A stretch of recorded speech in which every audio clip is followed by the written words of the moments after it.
श्री गुरु चरित्र अध्याय 13।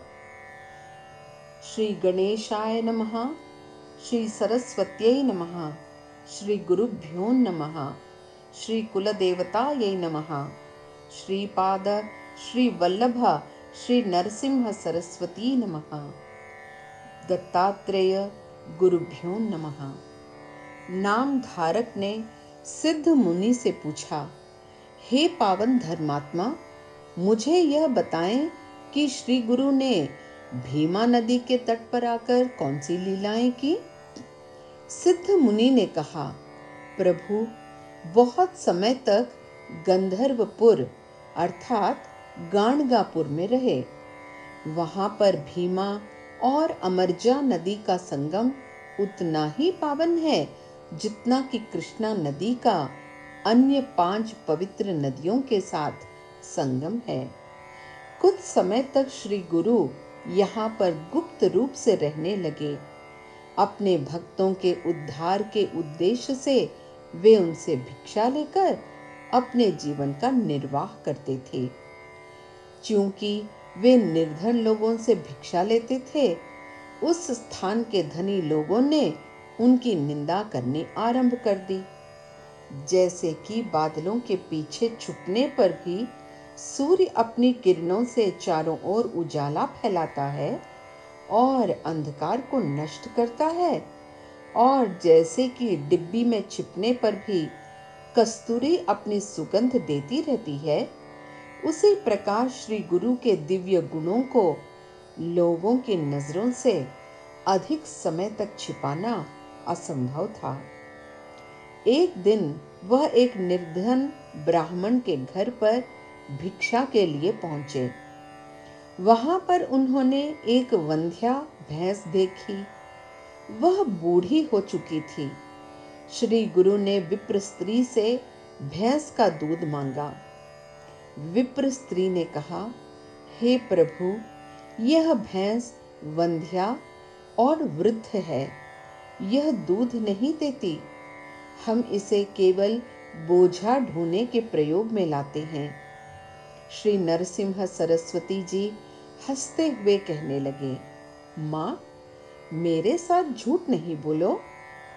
कोई और रास्ता न पाकर श्री गुरु को विश्वास दिलाने के लिए कि वह सच बोल रही है, वह एक लोटा लेकर दूध निकालने लगी।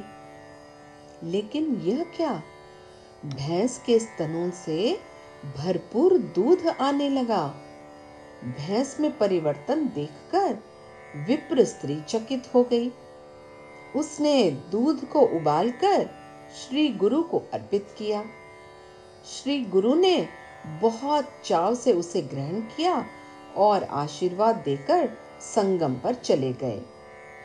ब्राह्मण ने घर आकर पत्नी से स्वामी जी के वचनों की शक्ति के चमत्कार की कथा सुनी, तो वह उसी समय पत्नी को लेकर श्री गुरु के दर्शन हेतु संगम पर गया।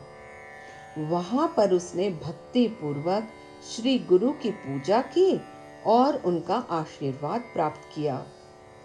अगले दिन ब्राह्मण के घर काम करने वाले लोग आए तो वृद्ध वंध्या भैंस को दूध देते हुए देखकर बहुत आश्चर्यचकित हो गए।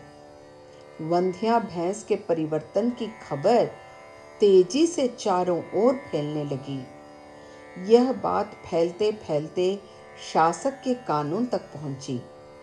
शासक ने ब्राह्मण से इसकी पुष्टि की और फिर श्री गुरु के दर्शनों के लिए अपने पूरे परिवार के साथ सेना इत्यादि लेकर आश्रम पहुंचा।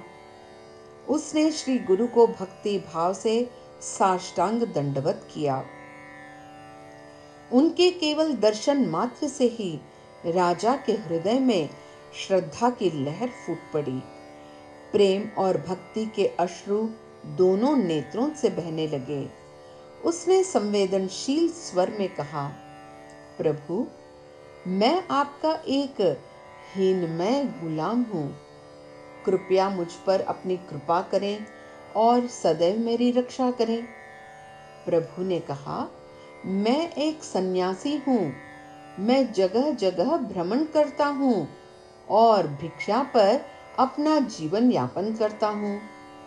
तुम एक धनी और शक्तिशाली राजा मेरे पास क्यों आए हो? मैं तुम्हारे लिए क्या कर सकता हूँ? राजा ने कहा, स्वामी, आप तो सर्वोच्च आत्मा हो और हम जैसों का उद्धार करने के लिए ही आपने मानव का रूप धारण किया है। आप साधारण मनुष्य नहीं हो। मैं आपसे विनती करता हूँ कि मेरे नगर में पधार कर आप उसे पवित्र करें। श्री गुरु ने उसका अनुरोध स्वीकार किया और शाही पालकी में बैठकर नगर की ओर निकल पड़े। राजा स्वयं ही श्री गुरु की सेवा कर रहा था। वह श्री गुरु के सिर पर छत्र को पकड़े हुए था और उन्हें पंखा कर रहा था। इस तरह बाजों के साथ मंगल घोष करते हुए शाही जुलूस आगे बढ़ रहा था। राजा श्री गुरु की पालकी के साथ साथ एक नौकर की तरह चल रहा था। धर्मनिष्ठ ब्राह्मण वेदों का उच्चारण कर रहे थे और पूरे रास्ते में लोगों ने श्री गुरु का अभिनंदन एवं स्वागत किया। इस तरह यह जुलूस नगर के पश्चिमी प्रवेश द्वार तक पहुंचा। जैसे ही उनकी पालकी प्रवेश द्वार के अंदर कुछ दूरी पर गई तो श्री गुरु ने वहां पर एक पीपल के पेड़ के ऊपर एक भयानक ब्रह्म राक्षस को देखा। श्री गुरु को देखते ही वह ब्रह्म राक्षस शांत हो गया। उसी समय पेड़ से उतरकर श्री गुरु के चरणों में प्रणाम करके भक्ति भाव से कहने लगा कि हे स्वामी, मेरा इस प्रकार का जीवन घोर अंधकार में डूबा हुआ है। कृपया मेरा उद्धार कीजिए। जैसे ही कृपालु श्री गुरु ने अपना दाहिना वरद हस्त उसके सिर पर आशीर्वाद स्वरूप रखा तो वह मनुष्य रूप में बदल गया। श्री गुरु ने कहा, वत्स, यदि तुम पावन संगम पर स्नान करोगे तो तुम्हें मुक्ति मिलेगी और पुनर्जन्म नहीं होगा। ब्रह्म राक्षस ने गुरु के चरणों में प्रणाम किया और संगम में स्नान करके मुक्त हो गया। राजा यह देखकर विस्मय चकित हो गया और श्री गुरु की महिमा का गुणगान करते हुए उनकी पालकी नगर के अंदर ले गया। वहां पर उसने श्री गुरु का मठ बनवाया और बहुत भक्ति भाव से प्रतिदिन उनकी पूजा एवं सेवा करने लगा। अपनी इसी सेवा के परिणाम स्वरूप बाद में वह सांसारिक भवसागर से पार हो गया। भक्त वत्सल श्री गुरु राजा के निरंतर अनुरोध और श्रद्धा को ध्यान में रखते हुए एक ही स्थान पर रहने लगे। प्रतिदिन मठ में वह अपना धार्मिक अनुष्ठान करके संगम में स्नान करते और फिर राजा के अनुनय विनय को नकारते हुए नगर की सीमाओं पर भिक्षा मांगने के लिए चले जाते थे। उसी समय वहां के पड़ोसी गांव कुमसी में त्रिविक्रम नामक एक ब्राह्मण तपस्वी रहता था। उसने भी श्री नरसिंह सरस्वती जी का नाम सुना था। उसके अनुसार स्वामी जी का पालकी में बैठना और ठाट बाट से रहना शास्त्रों में सच्चे तपस्वी के बताए गए लक्षणों के विरुद्ध था, क्योंकि शास्त्रों में कहा गया है कि सच्चे तपस्वी को राजा की देखरेख में नहीं रहना चाहिए। इसीलिए वह श्री गुरु को ढोंगी तपस्वी मानता था और उनकी निंदा करने लगा।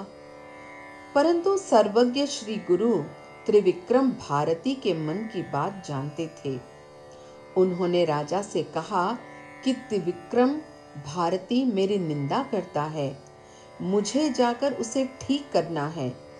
यह सुनकर राजा प्रसन्न हुआ और स्वयं श्री गुरु के साथ जाने की अनुमति मांगी। राजा ने फिर शानदार जुलूस की तैयारी की और श्री गुरु को पालकी में बिठाया और ठाट बाट से कुमसी गांव की ओर गए। त्रिविक्रम भारती एक ज्ञानी तपस्वी था और नरसिंह भगवान का परम भक्त था। वह प्रतिदिन भगवान की मानस पूजा एवं ध्यान करता था। प्रतिदिन भगवान उसके ध्यान में आते थे, परंतु उस दिन जब वह ध्यान में बैठा तो भगवान ध्यान में नहीं आए।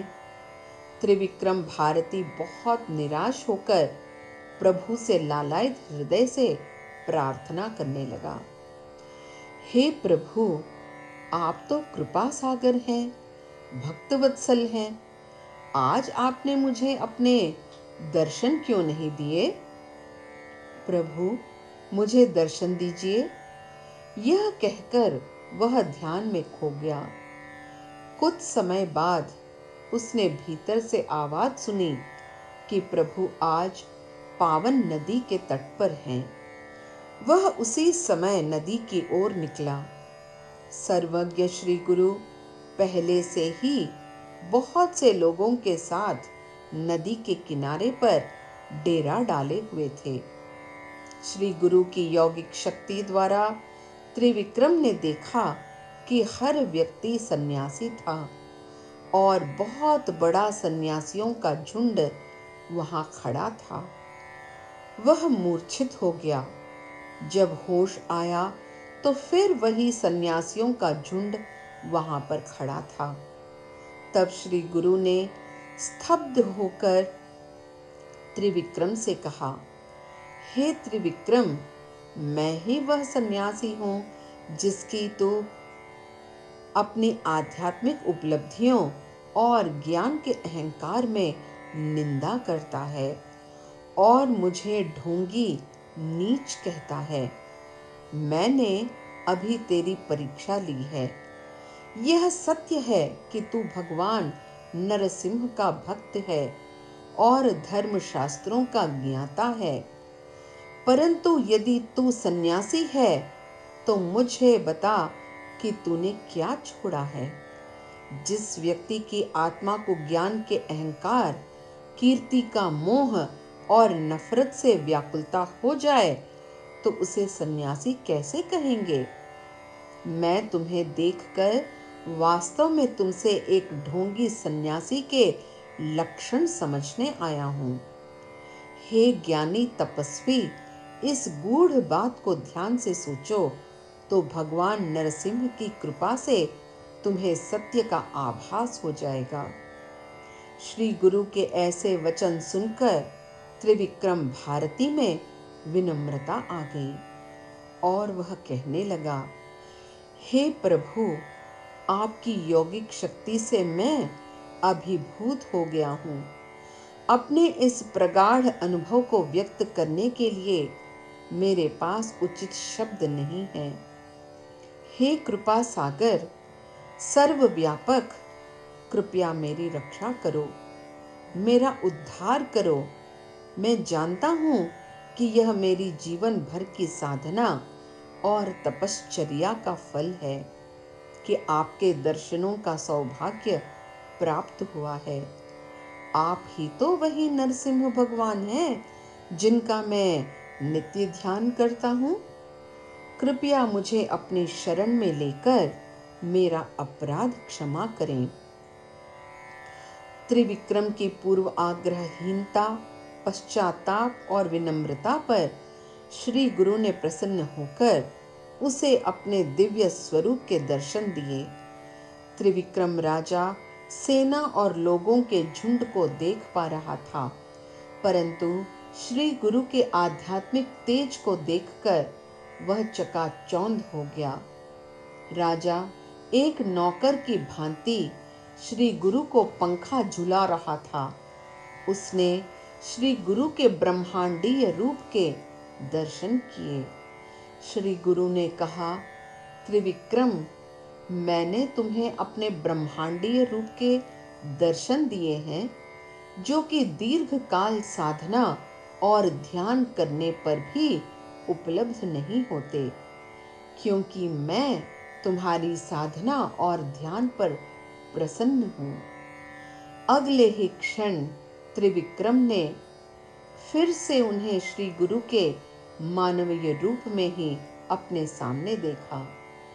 इस रहस्यानुभवी साक्षात्कार को समेटते हुए त्रिविक्रम भारती श्री गुरु की महिमा का गुणगान करते हुए कहता है, हे सर्वात्मा, मैंने तो वास्तव में कभी भी शुद्ध चित्त, हृदय एवं शरीर से आपका ध्यान नहीं किया है।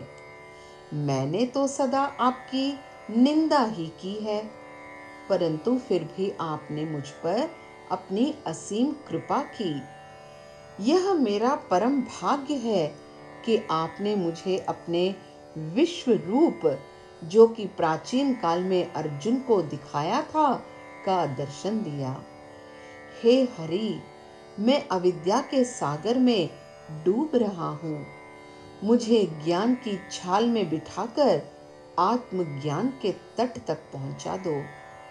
प्रभु ने आश्वासन देते हुए कहा, तुम यहीं रहो।